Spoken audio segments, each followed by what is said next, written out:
Hi, I'm Dr. Lydia Knudsen, and I want to share with you a little bit about where this long COVID research originated.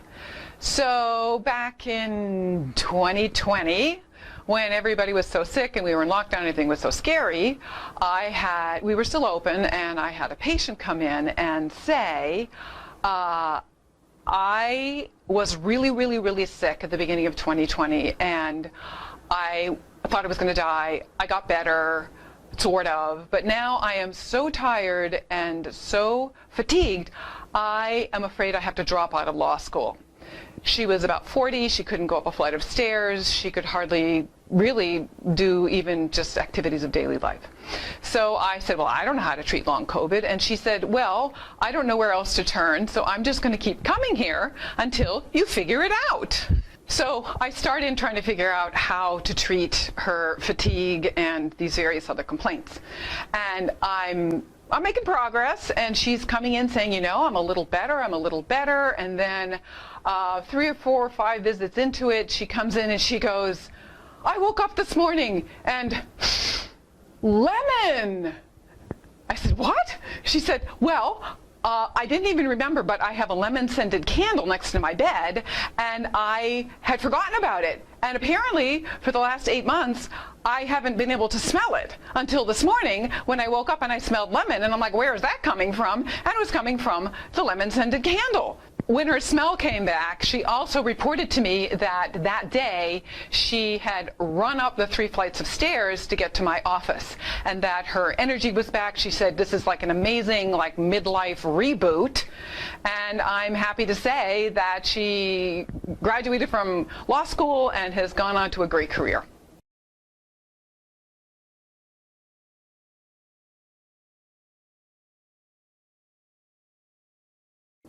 So after patient number 1, Lemon Lady, got better, I started really thinking about how it is that I had gotten her better.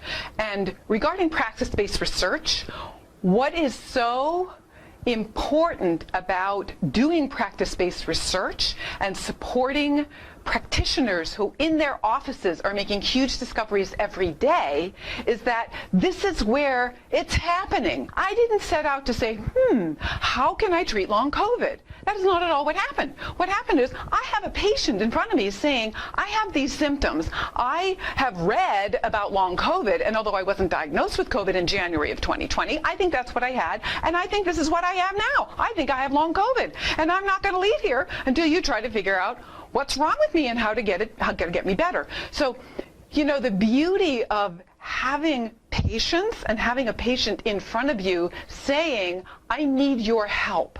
Please apply your creativity, apply your knowledge, and try to help me.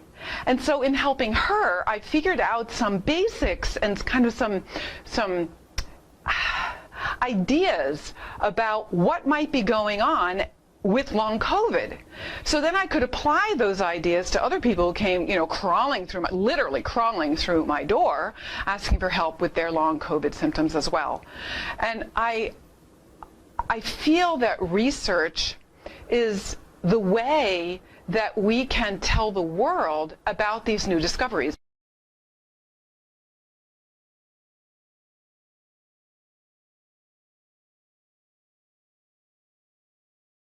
So some special things that we had to keep in mind in order to actually do this practice-based research on long COVID.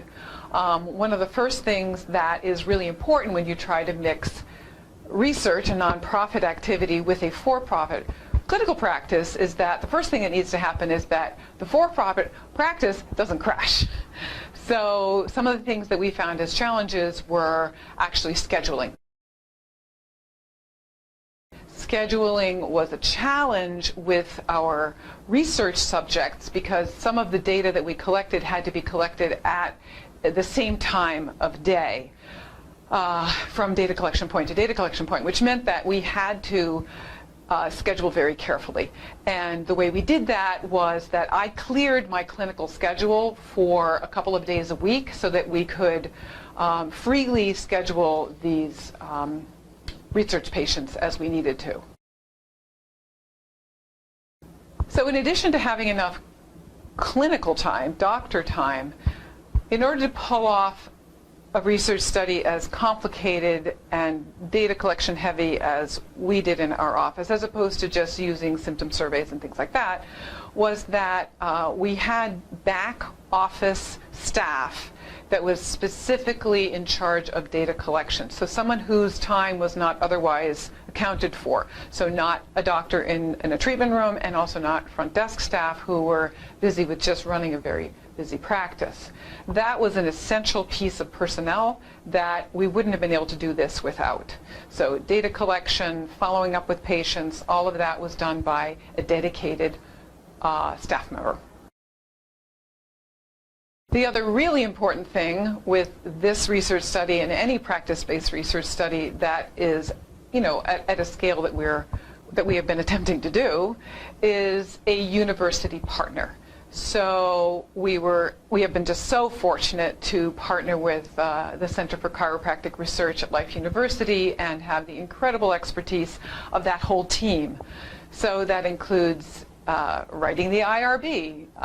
Before I started doing this, I didn't even know what an IRB was. So writing the IRB, the study design, actually, coming up with how are we going to do this, and analyzing the data, writing up the paper afterwards, all of these things. Any person, any doctor who wants to attempt a larger scale research practice-based study must have a university or some kind of an institution association. So one of the other challenges was recruitment. And at first, we pretty much failed. We sent out an email to our about 2,000 names of our current patients. And I contacted all of my close and not so close referral network. And we really didn't get anybody. A couple of people, but it was really thin pickings. And then we stumbled upon using Facebook ads. And the Facebook ads actually really worked. And we got a cohort. Once we got rolling like this and word got out that we were having some success with treating long COVID, we have since had people calling in, and it sort of got rolling. We started, gathering a list of people who, when we roll into the next study, we contacted those people saying we're up and running again. So part of it is that word got out, but those Facebook ads were in the beginning were really, really important for us to get going. So that is what led to the two single-arm studies. We're now embarking on a much larger controlled study that will be starting in January.